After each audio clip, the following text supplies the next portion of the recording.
안녕하세요. 교방닷컴 대표 이한용입니다. 이번 시간에는 디스플레이에 대해서 이야기해 볼 건데요. 특별하게 뭔가를 배우는 것보다는 이런저런 사례들을 보면서 로에서 디스플레이 장치를 어떻게 사용하는 게 과연 효과적일까를 좀 같이 고민하는 시간 됐으면 좋겠습니다. 이 영상을 만들게 된 계기가 있었는데요. 얼마 전에 SNS에서 교회 설비에 관한 그런 게시글에 전광판에 보여진 이미지에 제가 뭔가 좀 언급을 했습니다. 전광판에는 아마 여러분들도 좀 익숙하실 텐데요. 네, 이런 스타일의 악보가 있었습니다. 파워포인트로 해서 회중 찬양 때 많이 사용하는 이미지인데요. 아마 이런 악보를 사용하는 것에 대해서 제가 다소 좀 비판적인 언급을 했나 봅니다. 댓글에 반대로 요즘에 좀 획일화된 이 고딕체 중심의 그런 텍스트 활용에 대해서 또 다른 의견들이 있었어요. 사실 그냥 스쳐 지나가는 간단한 댓글이었는데 그걸 보면서 한번 이에 대한 이야기를 해보면 좋겠다는 생각이 들어서 이렇게 영상으로 제작하게 됐습니다. 제가 영상 기초 과목에서 잠깐 이 디스플레이 장치에 대한 언급을 했는데요. 이번 시간에는 이 디스플레이 장치에 대한 기술적인 내용은 좀 최소화하고요. 어떤 내용, 어떤 컨텐츠를 디스플레이 장치로 내보내는가 하는데 집중해서 이야기를 좀 해볼까 합니다. 먼저 디스플레이 장치에 대한 이야기를 간단하게 해볼 건데요. 이 부분은 방송실 담당자분들은 대부분 아는 내용이니까 스킵하셔도 되고요. 그래도 한번 좀 보시면은 도움이 될 것 같습니다. 현재 디스플레이 장치는 크게 이렇게 세 가지로 구분할 수가 있죠. 첫 번째는 프로젝터가 있습니다. 저렴하게 큰 사이즈의 화면을 구사할 수 있기 때문에 여전히 많이 사용하고 있고요. 사실 예전에는 프로젝터가 거의 유일한 대형 화면을 쓸 수 있는 장비였습니다. LCD 화면은 밝은 화면, DLP 방식은 섬세하고 풍부한 색감, 그렇게 해서 영화 감상에 많이 쓰고 대부분의 교회에서는 아마 좀 밝고 저렴한 LCD 방식을 사용했습니다. 요즘은 확실히 사라지는 추세죠. 원인은 단점이 너무 확연한데 이 뒤에 나오는 두 장비가 그 단점을 완벽하게 해결해 줬기 때문입니다. 그 단점은 뭘까요? 네, 주변 환경이 너무 밝으면 화면이 잘 안 보인다는 거죠. 빛을 쏴서 화면에 비추는 방식이기 때문에 주변이 어두울수록 잘 보입니다. 극장 가면 완전하게 빛을 차단하는 게 바로 이런 프로젝터의 특성 때문이죠. 그런데 대부분의 한국 교회는 비교적 밝은 인테리어나 실내 조명을 선호합니다. 그러다 보니까 이 프로젝터가 갖고 있는 이 특성하고는 좀 안 맞는 경향이 있습니다. 그래서 과거에는 이게 조명을 이렇게 조절하거나 좀 낮추거나 하면서 어렵게 썼습니다. 그런데 미국 교회 같은 경우에는 여전히 프로젝터를 많이 사용합니다. 비교적 실내가 좀 상대적으로 좀 어두운 편이다 보니까 프로젝터의 단점이 그렇게 많이 두드러지지 않는 환경이기 때문입니다. 그 다음으로 전광판, 즉 LED 전광판이 있죠. 이것은 이제 자차적으로 발광하는 LED 소자를 사용하기 때문에 실내 조명에 거의 영향을 안 받습니다. 아마 지금 교회에 가장 많이 보급되는 디스플레이가 아닐까 싶습니다. 대부분의 이 중도형 교회는 요즘에 어지간하면 다 들어가 있습니다. 예전엔 단점이 좀 있었습니다. 일단 가격이 많이 비쌌고요. 품질 편차가 있다 보니까 좀 안 좋은 제품 같은 경우에는 화질이나 색감 또는 이런 깜빡임 이런 것들 때문에 좀 편안하게 볼 수 없는 것들도 있었습니다. 그런데 지금은 가격이 많이 다운되고 품질도 상향 평준화가 되어서 이제 보기 불편한 제품은 거의 없어진 것 같습니다. 사실 지금 시점에 가장 이상적인 디스플레이가 아닐까 싶습니다. 수명도 비교적 긴 편이고요. 설치를 잘하면은 관리도 그렇게 어렵지 않은 편입니다. 그리고 TV가 있습니다. TV 방식도 예전에는 브라운관 TV나 PDP 이런 것도 있었는데요. 결국 다 사라졌고 LCD 또는 LED TV로 이제 통일되었죠. 세세하게 좀 구분이 가능하지만은 생긴 것도 비슷하고 또 보이는 화면도 큰 차이가 안 나니까 그냥 TV로 통칭하겠습니다. 대형 TV는 정말 중소형 교회에서 요긴하게 사용하고 있는 디스플레이입니다. 원래 TV는 가정용 제품이었는데요. 85인치 이상의 초대형 TV가 가격이 많이 다운되면서 프로젝터의 대안으로 또는 전광판 하기에는 예산에 어려움이 있거나 예배당이 작은 경우에는 최고의 가성비를 보여줍니다. 85인치 같은 경우에는요, 한 100명, 200명 정도의 소예배실이나 상가교에서는 충분히 활용할 수가 있고요. 검색해 보니까 최근에 중소기업 제품 같은 경우는 한 90만 원대까지도 나오고요. LG나 삼성의 대기업 제품도 한 150만 원대면은 이제 구입이 가능한 수준까지 떨어졌습니다. 심지어 100인치급 TV도요, 한 200, 300 정도면은 가능한 정도가 됐습니다. 100인치면요, 활용하기에 따라서는 3, 400석 예배당도 충분히 커버가 가능합니다.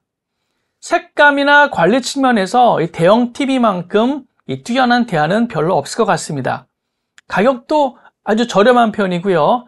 아마 교회의 디스플레이 장치는 150인치 이상은 전광판, 100인치 이하는 TV가 대세를 이룰 것 같습니다.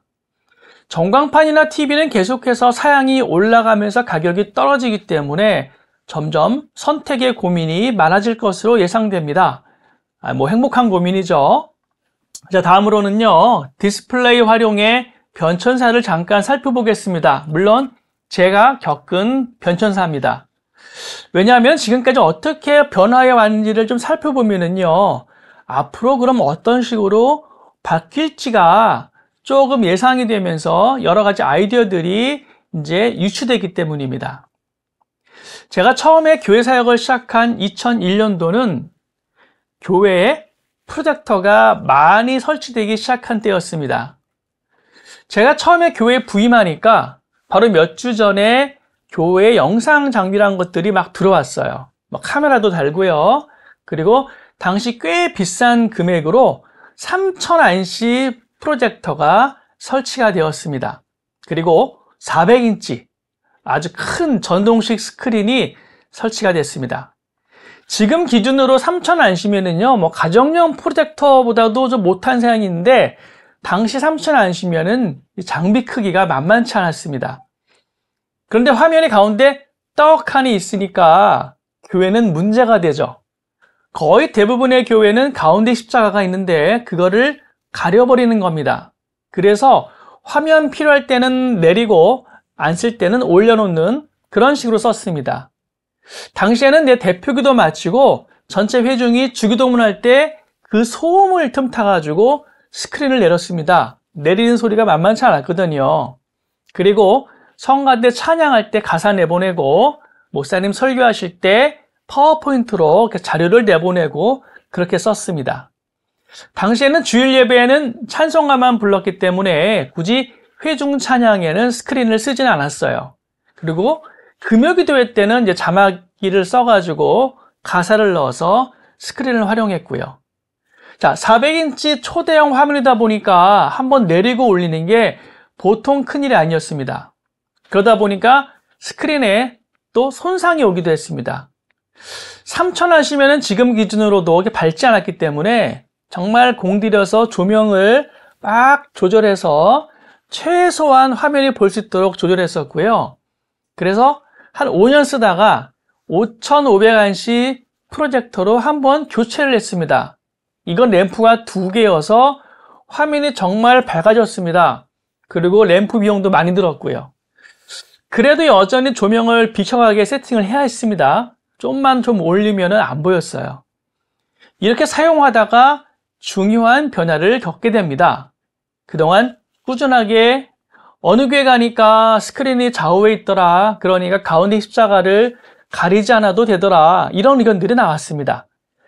마침 당시에 미국 교회 탐방을 가보니까 대형 교회들은 여지없이 스크린이 좌우로 있었습니다. 그래서 2010년 정도에 스크린을 이렇게 좌우로 설치하는 공사를 했습니다. 아마 150인치인가 180인치가 정도 되는 고위도 스크린으로 액자식으로 고정했습니다. 당시 프로젝터의 단점을 보완하려고 이렇게 고위도 스크린이 한참 유행할 때였었거든요. 이렇게 하니까 일단 내렸다 올렸다는 일이 줄어서 되게 편하고 인테리어적으로도 꽤나 안정감이 있었습니다. 아마 그 전에 당시는 요만큼이 400인치였었어요. 그러다가 이제 좌우로 작게 갔지만은 훨씬 더 잘 보이게 됐습니다. 일단 이렇게 하니까 일단 내렸다 올렸다는 일이 줄어서 편하고요. 인테리어적으로도 꽤나 안정감이 있었습니다. 화면이 작아졌지만은 2개가 되니까 나름 나쁘지 않았습니다. 한 5년 정도 잘 사용했는데 이게 치명적인 단점이 한 가지 있었습니다. 바로 회중의 시선이 자리에 따라서 되게 애매해지는 경우가 발생하는 겁니다. 좌우로 넓은 교회 구조상 이 좌우는 차라리 괜찮은데 이 센터에 있으면은 어느 화면을 보더라도 센터에 있는 강대상하고는 시선이 일치하지 않는 경우가 생기는 겁니다. 이건 뒤에 따로 좀 자세하게 언급해 보겠습니다. 그러다가 딱 10년 전인데요. 2015년 전에 교회에 대대적인 리모델링을 하면서 전광판을 도입하게 됐습니다. 처음에는 센터, 그리고 좌우 스크린 다 사용해 보니까 각자의 단점들을 다 겪어본 거예요. 그래서 이번에는 그런 단점들을 좀 해소할 만한 방법을 찾다가 파노라마 방식으로 전광판을 설치하게 됐습니다. 당시에 사랑의 교회가 이제 서초동으로 새성전을 지으면서 파노라마 스크린을 설치해가지고 아주 화제가 됐었거든요. 그래서 나름 큰 맘 먹고 파노라마 방식으로 전광판을 설치했습니다. 16:9 화면 200인치로 3개가 하나로 이어지는 화면이었고요. 3.9 픽셀의 사양의 제품이었습니다. 당시 이 전광판만 대략 한 1억 5천 정도가 들었던 것 같은데요. 지금은 훨씬 높은 사양이 절반 가격도 아마 안 할 겁니다. 그 당시 설치한 전광판은 10년이 지난 지금도 잘 사용하고 있습니다. 물론 더 좋은 사양 제품이 많이 나왔기 때문에 전체 영상 시스템을 FHD에서 4K로 업그레이드 한다면은 더 높은 해상도 구현을 위해서 교체하는 날도 오겠죠. 이 파노라마도 한때 많은 교회에서 채택했는데요. 최근에는 이렇게 백월 스크린을 사용하는 교회가 많이 늘고 있습니다. 저희 교회의 모습인데요. 코로나로 인해서 온라인 송출이 아주 보편화가 되면서 이러한 경향이 좀 늘고 있습니다. 카메라에 비춰지는 이 배경을 어떻게 하면 좀 깔끔하게 처리할 수 있을까 이렇게 고민하다가 그래픽과 텍스트 배치를 통해서 이 시각적으로 좀 집중하는 용도로 이 백월 스크린을 많이 사용하고 있죠. 제가 현재 출석 중인 교회도 이런 의도로 이제 백월 스크린이 도입됐는데요.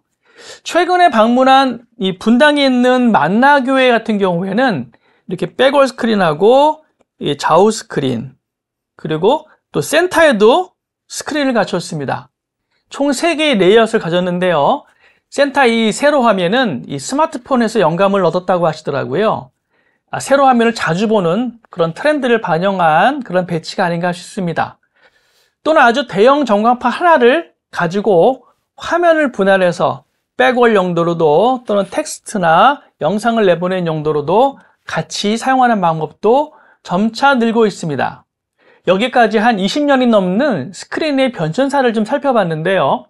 하지만 현재 아마 80~90% 정도 교회는 이런 식으로 단일 화면을 쓰는 경우가 대부분일 겁니다. 가장 직관적이고 심플하죠. 이번 시간의 핵심은 백월 스크린이나 기타 다른 형태의 스크린을 제외한 이 메인 화면을 과연 어떻게 활용할 것인가를 다룰 겁니다.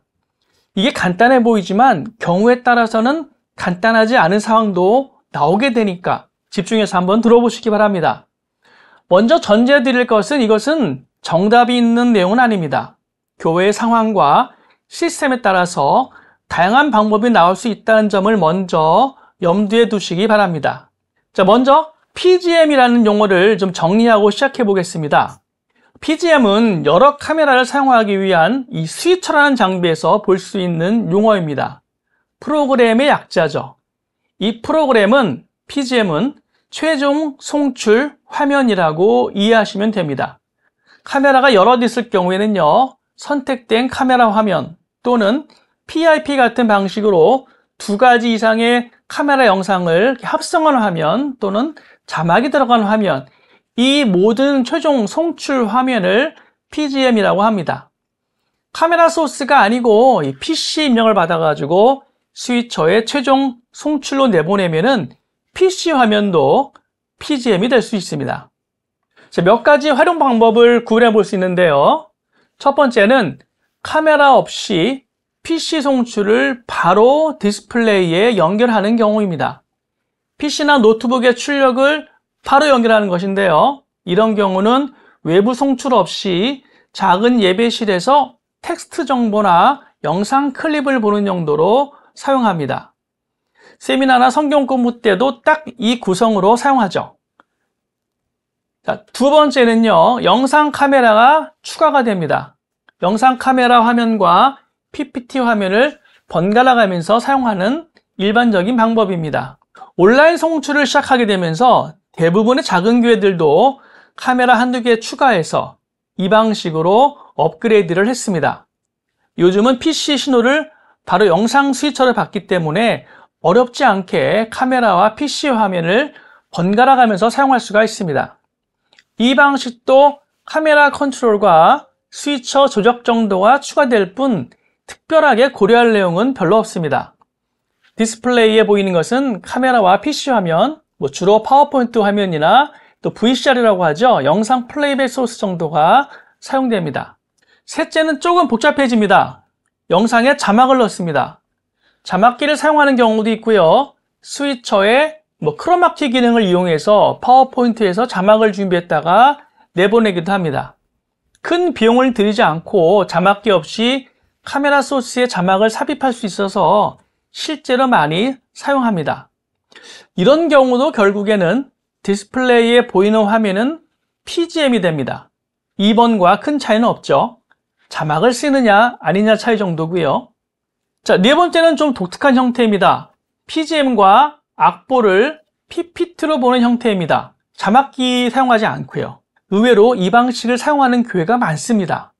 인터넷에서 저렇게 작업되어진 파워포인트 자료를 구하기가 쉽고 찬송가 책을 보던 습관 때문인지 악보를 보는 것에 되게 편하게 생각하시는 성도들이 의외로 많은 것 같습니다.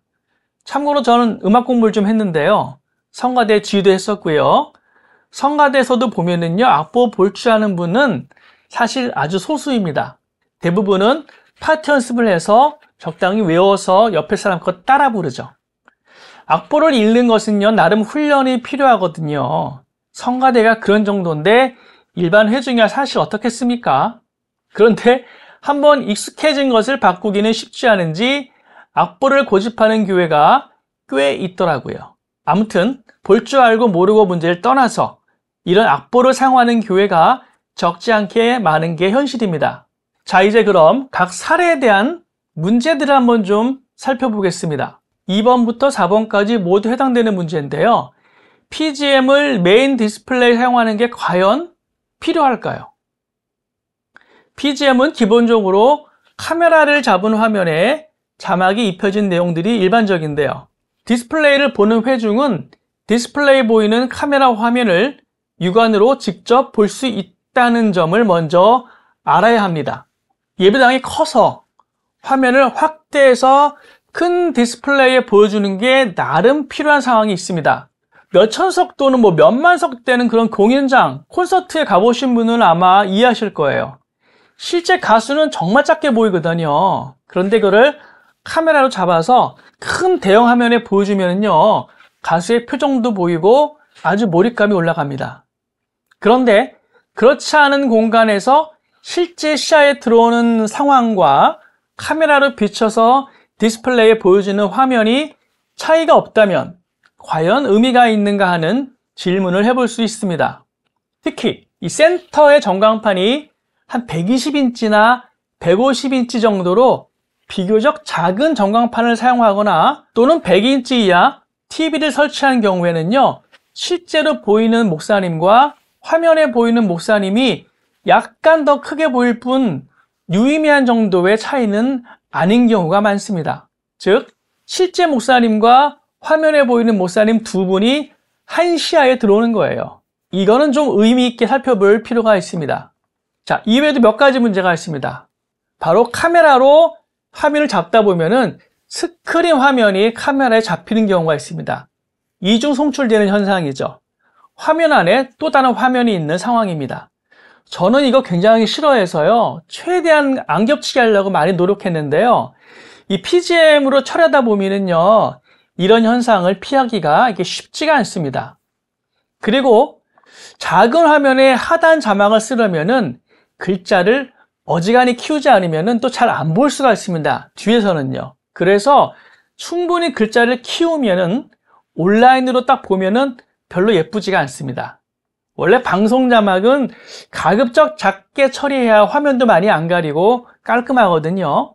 이런 문제 때문에 앞에 소개해드린 만나교회는 좌우에 있는 메인 화면에 PGM을 내보내지 않습니다. 예전에는 PGM을 내보냈대요. 2000석이 넘는 큰 예배당이기 때문에 목사님을 크게 확대해서 보여주는 게 확실히 집중도에 도움이 됐다고 합니다. 하지만 뭔가 회중들이 목사님을 직접 안 보고 화면만 보게 된다는 거예요. 그래서 가급적이면은 좀 직접적인 아이 컨택을 하는 게 좋겠다라는 판단으로 PGM을 내보내지 않게 됐다고 합니다. 처음에는 당연히 기존 PGM에 익숙한 분들이 불편함을 호소했다고 합니다. 그런데 비록 작게 보이긴 하지만 실제 눈 맞춤을 하는 경험을 하다 보니까 자연스럽게 적응을 하게 됐다고 합니다. 그런 PGM을 안 내보내면은 디스플레이가 무슨 기능을 하는가 하는 그런 의문이 드실 겁니다. 그래서 저는 오히려 1번의 상황, 즉 PC 화면을 바로 내보내는 게 작은 예배당에는 더 적합할 수 있다고 생각합니다. 회중 찬양을 위한 가사 또는 설교 내용을 보완해주는 자료 화면, 성경 구절 등 카메라 소스가 아닌 그래픽 소스를 적극적으로 활용하는 것이 나름 저는 대안이라고 생각을 합니다. 그럼 PGM은 어디에 사용하나요? 바로 온라인 생중계와 외부 공간으로 본당의 예배 상황을 중계하는 그런 기능이 필요하죠. 자, 네 번째는 이제 많은 교회에서 악보 PPT를 많이 사용한다고 했죠. 그런데 이게 또 치명적인 문제가 존재합니다. 예배당 안에서는 큰 문제가 안 돼요, 사실. 뭐 1번과 같은 상황이죠. PC하면 나가는 거니까. 예배당에서는 전혀 문제가 안 됩니다. 악보를 보는 능력과 관계없이 문제가 안 돼요. 그런데 외부 장소에 있는 중계 화면이나 온라인 중계 화면에 악보만 보인다는 게 문제입니다. 카메라를 사용하는 게 외부에서 예배 현장을 최대한 같이 공유하기 위한 장치인데 악보 화면으로 덮어버리면 이게 반쪽이 되는 거거든요. 저는 개인적으로 외부 중계나 온라인 중계가 없다면 PC 한 대와 메인 디스플레이, 즉 1번과 같은 구성을 해도 괜찮다고 생각합니다. 다만 여러 이유로 외부 송출과 온라인 송출을 해야 되는 상황 때문에 카메라와 스위처를 써야 되고 그런 경우에 결국 교회 내부와 외부의 디스플레이에 보여주는 내용은 분리해서 운영하는 것이 효율적이라고 생각합니다. 자, 이 부분은 기술적으로 좀 복잡해지기 때문에 다음 시간에 2편에서 자세하게 설명을 드리겠습니다. 한 가지 예시를 미리 보여드리면요. 저희 교회도 처음에는 이 메인 전광판에 PGM을 내보내고 있었습니다. 그러다가 지금의 화면 구성을 하게 됐는데요. 그럼 어떻게 이런 구성을 할 수 있는지 2편에서 설명을 드리도록 하겠습니다.